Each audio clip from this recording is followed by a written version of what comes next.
Kemudian kita beralih ke informasi selanjutnya, pemirsa. KPK menetapkan calon Kapolri Komjen Budi Gunawan sebagai tersangka dan kita ikuti konferensi pers KPK terkait hal tersebut.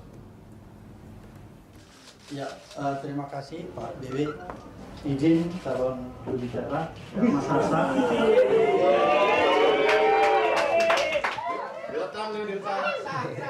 Teman-teman media, terima kasih atas dukungannya selama ini yang terus setia setiap saat ya untuk mengikuti perkembangan kasus yang ada di KPK.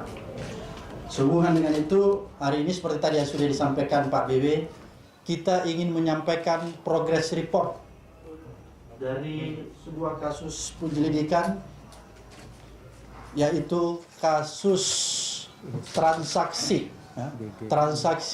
mencurigakan, transaksi mencurigakan atau transaksi tidak wajar dari pejabat negara.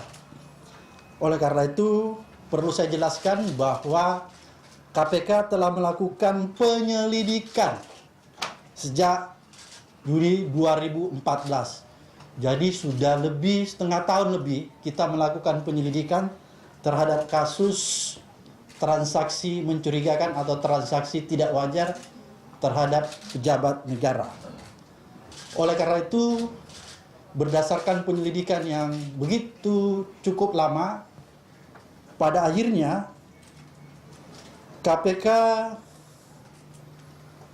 menemukan, pada akhirnya dari hasil penyelidikan itu KPK menemukan peristiwa pidana dan telah menemukan lebih dari 2 alat bukti untuk meningkatkan kasus ini dari tahap penyelidikan ke penyidikan.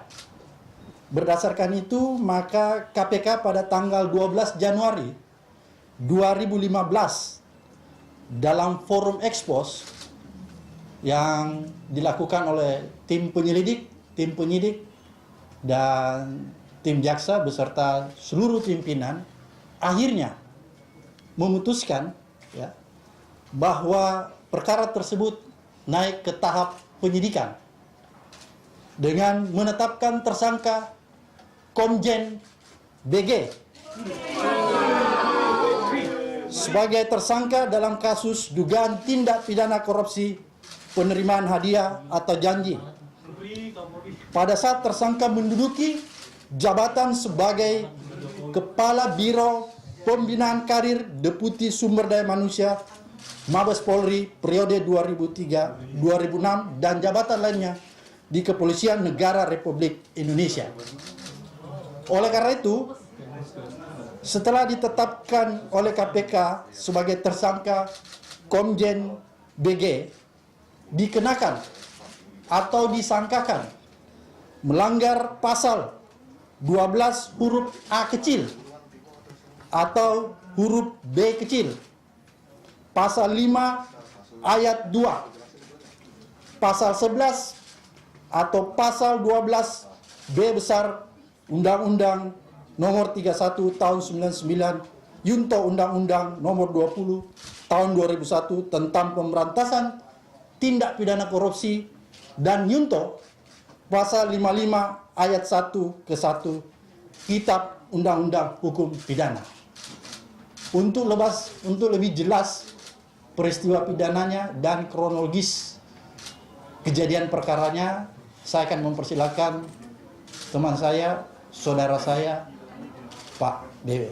Silakan, Mas. Kita tidak pernah mendapatkan surat dari PPATK. Karena surat PPATK mengenai hasil analisis transaksi keuangan mencurigakan itu dikeluarkan pada 23 Maret 2010 dan dikirimkan kepada Kepolisian Republik Indonesia. Dari situ kemudian ada surat balasannya, yaitu surat Bareskrim 18 Juni 2010 mengenai pemberitahuan hasil penyelidikan. Kira-kira seperti itu ya. Jadi pemberitahuan hasil penyelidikan transaksi mencurigakan perwira tinggi Polri atas nama Irjen BG pada saat itu kayak gitu.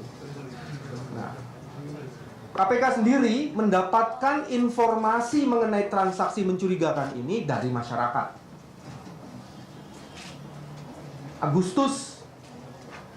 Juni Agustus 2010. Kami melakukan kajian dan full bucket. 2012 hasil kajiannya diperiksa kembali waktu kami baru masuk.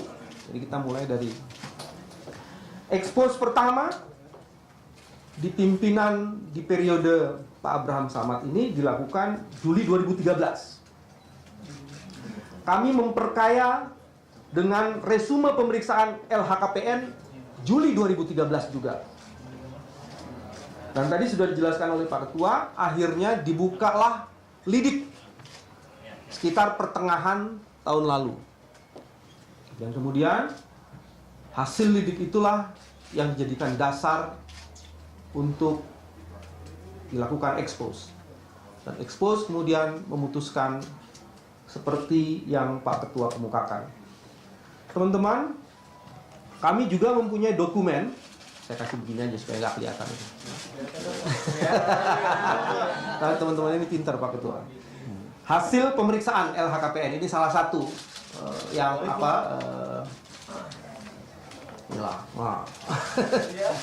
hasil pemeriksaan inilah yang jadikan salah satu dasar yang diperkaya oleh investigasi penyelidikan, baik penyelidikan tertutup maupun penyelidikan strategik lainnya yang dilakukan oleh KPK.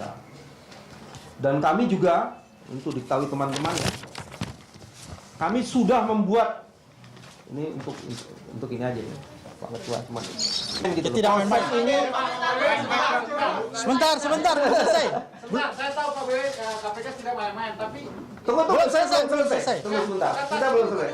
Enggak. Kemudian menimbulkan pertanyaan. Enggak. Atau begini aja. Tidak. Nama kertasnya apa Pak BW? Nama kertasnya pasti ada nama. Saya jelaskan dulu ya, Saudara Samir. Apalagi nama ini sekarang menjadi calon Kapolri itu. Proses yang lama Dan tidak serta-merta. panjang. Dan ini adalah salah satu tugas sejarah KPK untuk menjelaskan dan menangani kasus-kasus yang memang sudah lama kita tangani. Dan mudah-mudahan dengan proses seperti ini kita akan bisa menyelesaikan berbagai kasus lain yang memang penting untuk diselesaikan.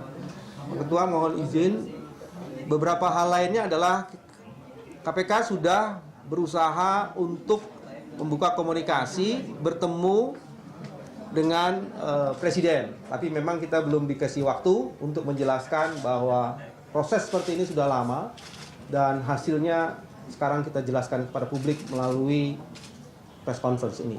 Saya mau berhenti sampai di situ. Terima kasih. Pak BW tadi masalah informasi ke kepala negara. Sekaranglah waktunya kita memberikan penjelasan resmi. Karena selama ini KPK mencoba menahan diri bahwa yang bersangkutan Komjen BG pada saat pencalonan menteri ketika diusulkan ke KPK untuk dilakukan penelusuran jejak, maka yang bersangkutan sebenarnya sudah diusulkan.